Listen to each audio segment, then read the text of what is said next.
start na. Ano ba masasabi niyo sa mga gustong mag-Dubai po na... Maraming temptation, kuya. Ingat lang. Sige po, thank you po. Bye-bye. We're here at Terminal 1 with Ronel! So guys, may client kami na nagmula sa Pilipinas, pumunta ng Hong Kong, at ngayon is nandito ngayon sa United Arab Emirates. So guys, lagi nilang ganito paulit-ulit, pero syempre ibang tao, ibang experience, at iba yung mga kaba na kanilang nararamdaman papunta dito. So guys, tanungin natin si Kuya. Ano rin ang pangalan ni Kuya? Sir Ryan. Si Sir Ryan. OFW siya sa ano? Saan? Sa Macau. OFW siya sa Macau, so hindi siya galing sa Pilipinas. Guys, nagkamali ako kasi itong client nato is client ni Ronel. Hindi ko siya nakausap totally. So, ulitin ko, nanggaling siya sa Macau, pumunta dito ng United Arab Emirates. Okay, so tanungin natin. Ito yung isa sa mga pinakamadali actually, yung magtutourist ka lang dito sa United Arab Emirates. At, ayun, pwede kang gumala, pero up to the person na if they're going to look for a job or not. Sila na ang bahala doon. Basta kami, we're just, processing the tourist visa para sa mga taong gusto pumunta dito. And nag-guide namin sila kung paano nga ba pumunta dito. Kasi nga, ayaw din namin syempre na-offload at nasasayang ang pera ng mga tao. So here you go! Let's go! Nandito kami sa Terminal 1 right now. Kung nakakita niyo yung mga tao dyan, ayan. Pero kami hindi na kami masyadong baba para hindi na kami magbayad ng parking kasi ang mahal ng parking dito sa airport. So here you go! Come on, let's go! Dito ba nakakita ko na si Sir, ayun siya, nasa pay zone. Ayan, ayun yung nakaputi. So hindi niya kami nakikita kasi nandito pa kami sa side, sa kabilang side. Ayun, kumaway na ako, pero hindi pa niya tayo nakikita. Okay, so ikutan na lang natin si Sir. Ayan, busy siya kahanap sa amin. So medyo busy ngayon dito sa airport, but si Sir is there. Okay, finally, ayun na si Sir. So tutulungan siya ngayon ni Ronel para ilagay yung gamit niya doon sa likod. Okay, so let's go! Tanungin natin si Kuya ngayon kung ano ba ang kanyang mga pinagdaanan doon from Macau pumunta sa Dubai. So here you go, ayun na si Ronel, si Sir Ronel. So yeah. Guys, finally, nandito na rin po si Sir. Kamusta naman po ang biyahe nyo? Okay naman po. Okay naman po. So open po muna natin yung ilaw dyan para po makita po tayo na maayos. Ayan. Sir, nalawa ko mata. So guys, ano may name nyo po ulit? Ryan Martinez. So guys, nandito na po si Mr. Ryan Martinez. So welcome po sa Dubai! So sir, saan ngayon ang galing? Macau po. Sa Macau po. So syempre sa Macau, I think puro ano dun na, puro ano yung Pogo? Pogo, I mean, puro casino po dun, diba? So dun po kayo nag-work sa casino mismo, hindi? Hindi po, sir. Ano po ang work niyo po doon sa Macau po? Cleaner po. Cleaner kayo doon, seryoso. May lalaki. Sa bagay, may mga lalaki din naman talagang cleaner. Pero ang galing, nakakatuwa. So, bakit po pinili niyo ang Dubai? Actually, biglaan lang po ito, sir. Kasi, di ba, nag-resign po ako sa trabaho ko po. Opo. Then, uwi na po sana akong Pilipinas. Sabi ko baka pag umuwi ako back to zero po ako doon. Kaya yun, nagbaka sakali dito sa Dubai po. Talaga po na. As in, biglaan lang din kasi 1 week lang din yung preparation ko. Opo, so guys, kita nyo, 1 week preparation pero nandito na siya ngayon. Kasi yung visa ko kasi nun kinat na din nung time na nag-resign ako. Monday sir na, tas 2 days lang yung ano niya. Opo. So sobrang dali po ng process natin. So bali ilang days po pinrocess lahat ni Ronel yung documents, yung visa, yung ticket. Ang bilis ko sa Sir Ronel. Bali saan nyo po kami nakita? Sa vlog po. Sa vlog sa YouTube. Ayun. So guys, so pinapanood lang kami ni Sir dati, pero ngayon, siya na ngayon ang ini-interview namin. So, Sir, kasi madami talagang gustong pumunta dito from Macau, pagkatapos hindi lang sa Macau kasi magkalapit ang Hong Kong at Macau. Paano po ba yan? Saan kayo binook ni Ronel? Sa Hong Kong na po ba or sa Macau po kayo? Si Sir ang nag-book. Kayo nag-book. So saan po kayo nanggaling? Hong Kong po kayo nag-book ng ticket going to Dubai, no? Opo. May mga layover din po. Saan po ang layover nyo? Sa China. Sa China. Doon nga ako nagduda kasi ayoko anuhin na. Sir, kasi most of the time, di ko alam bakit, or siguro nagluwag ngayon or what, most of the time, pag kasi nagle-layover sa China, hindi pinapapasok, hinahanapan ng transit visa. Good thing na ganun po kadali. Ano po ang tanong sa inyo from Hong Kong to Dubai po? Dito sa Dubai, wala na akong masyadong parang mas na kinabahan pa ako nung doon ako sa Hong Kong. Opo, ano po yung katanungan sa inyo from Hong Kong papunta dito ng Dubai? Wala naman pong tinanong sa Hong Kong airport. Bali, kinuha lang po yung passport ko tapos return ticket. So, nung time po nun, medyo kinabahan din po ako kasi yung kinukuha kasi sa akin return ticket, hard copy po. Oh, so, printed. Hindi nyo pinrint. Okay, okay. Nung time kasi nun, kakasend lang din po ni Oh, Sir. buti nga na. Tinawagan ako ng kasi late nang sinend sa akin yung ano. Actually, return ticket. minsan talaga nakakalimutan din. Kaya dapat po nire-remind talaga. Pasensya na po kayo doon. Pasensya na sir. Sorry, Pero, yun ang basta tawagan nyo kami, let us know. So, syempre, agad-agad, responsibility namin kayo. Gagawin at gagawin namin sa inyo. At talagang, syempre, pipilitin natin na hindi kayo. Kasi, if it's our fault, so syempre, it's either i-rebook namin kayo using our own money. Kasi kasalanan namin eh. So, in case lang po, in case na kung naroon na-offload kayo, so syempre magagalit kayo nun. Sino ba may kasalanan? I-weigh natin yun. Kung kasalanan namin, kami talaga po yung magte-take responsibility nun. Pero good thing na hindi po. So, kinabahan po kayo doon kasi hinapan ng hard copy. yes po. Tsaka, nung time na po yun, medyo na rin ako kasi doon kasi ako natulog na sa Hong Kong airport. Sa airport na kasi po kayo. Lumabas ako kahapon nung 6 po. Then yung flight ko 7. Bali doon muna ako nag-stay. Kumbaga wala pa masyadong tulog. Wala pa akong tulog. Nung hinanapan na ako ng hard copy, sabi ko, saan ka ako makakapag-print kasi hindi ko rin kasi alam yung pasikot-sikot din sa Hong Kong. Okay, so take note, kailangan ng hard copy pag doon sa airport ng Hong Kong. Pero kadalasan ng mga tinatanong nyo, bakit hindi po kayo nag-Macau directly to Dubai? Ano po ang reason? Mahal ang ticket. Mahal po. Pagkatapos may layover din po iba sa Hong Kong. So, may layover din. So, better na tatawid ka lang naman ng from Macau to Hong Kong ng ilang actually, minuto po. Kay Sir Ronel pong idea yun yung kung saan ako mas makakatipid. Opo.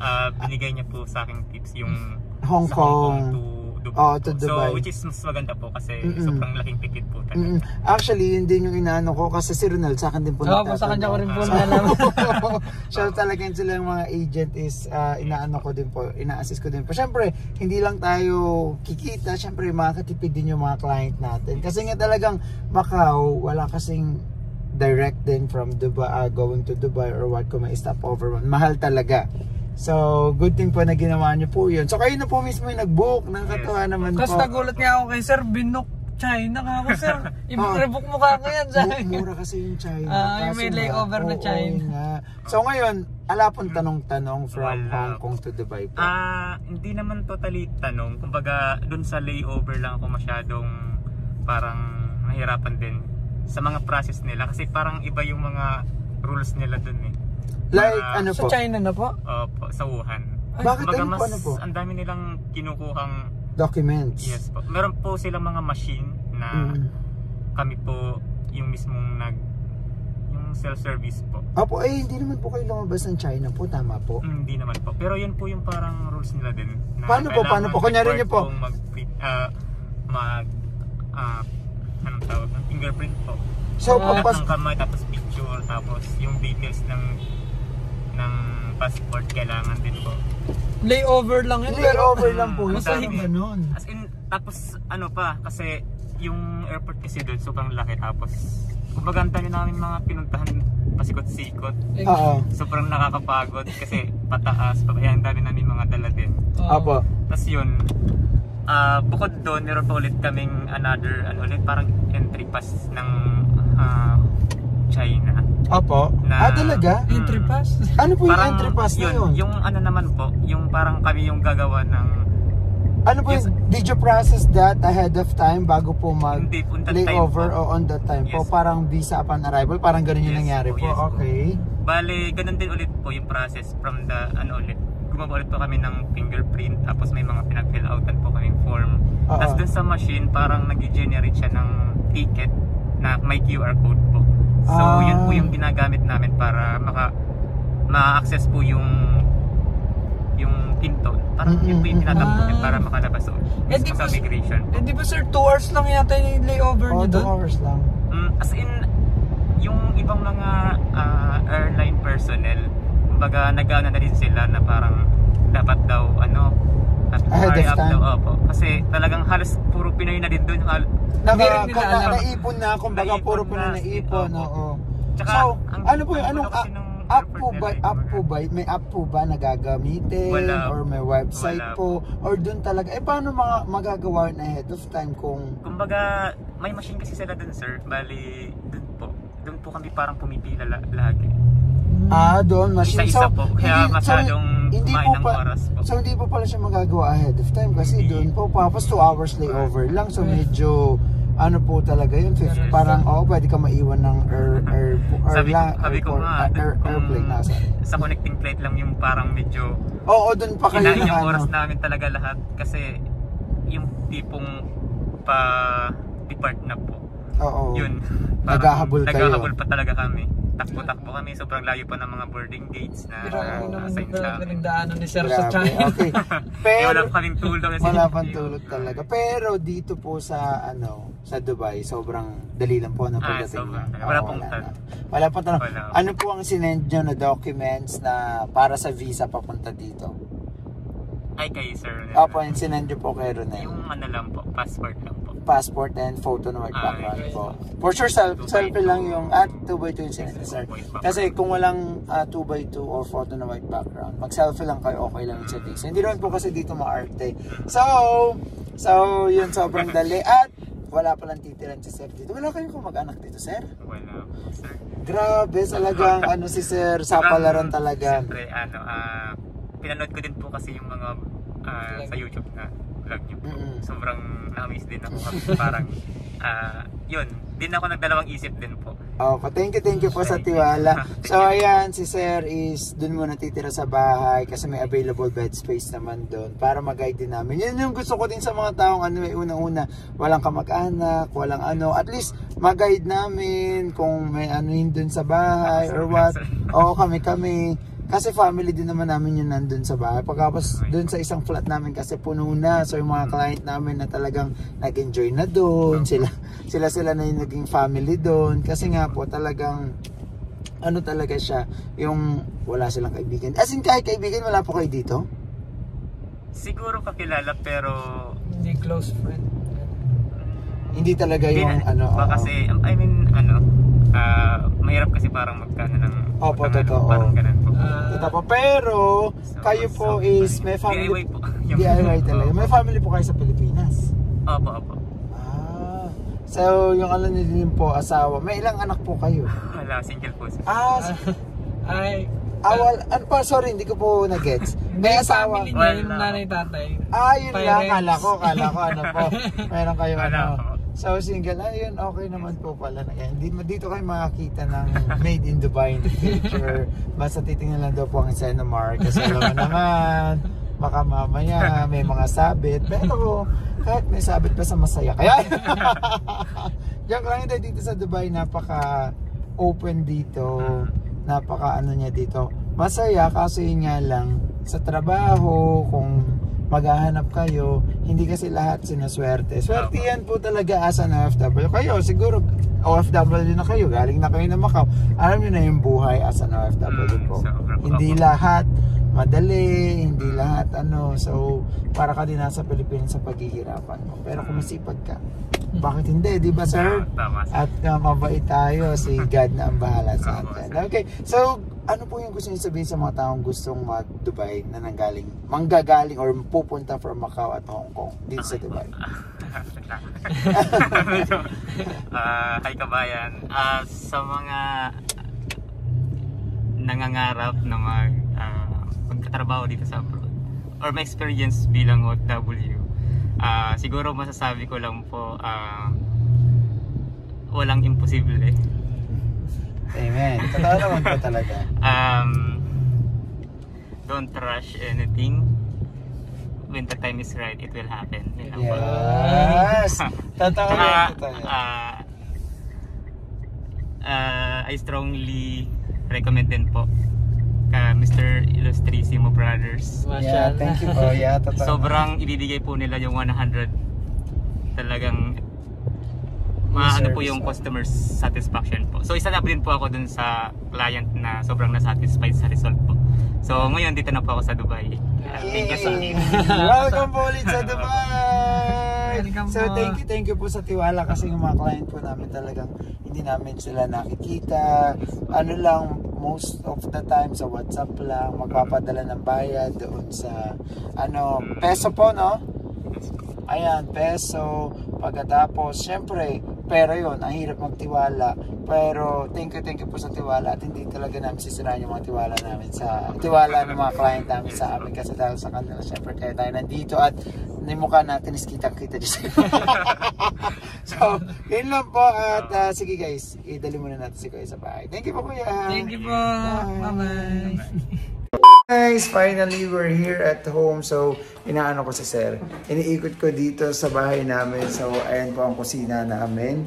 At dito si Sir actually titira. So, nandito ka. Medyo magulo ngayon yung bahay namin. Ayan. Sorry.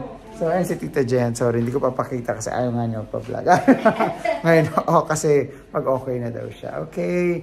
So, guys, ayan po si Ronel po nag-aayos po ng kanyang higaan. So, napaka-accommodating po talaga na. Kaya mukhang naninibago pa si Sir dito sa bahay. Sa Macau po, paano po yung tinitiran nyo dito sa Macau? Parang naka-room po talaga kayo? Apartment po. Ilan po kayo sa isang ano doon? Sa isang room. Bali yung apartment kasi doon, bali 3 kwarto po. Tigi-tigi sa kanyang kwarto? Pero yung kada kwarto po, meron pong mga double bed po. Okay. Kasi syempre dito mag-a-adjust si Sir, maninibago. Kaya si Sir, tinitingnan mo na lahat dito. Actually, dito kasi sa amin, ayun yun sa bed space, hindi pa siya gaanong crowded dito. Sa ibang mga bahay po kasi talagang crowded. Kasi dito, family building. So, family lang din kami. So, eto, dahil meron kaming available bed space. Kaya dito muna namin, Sir. So, 4 lang sila dito. Okay lang po kayo, Sir? Thank you po.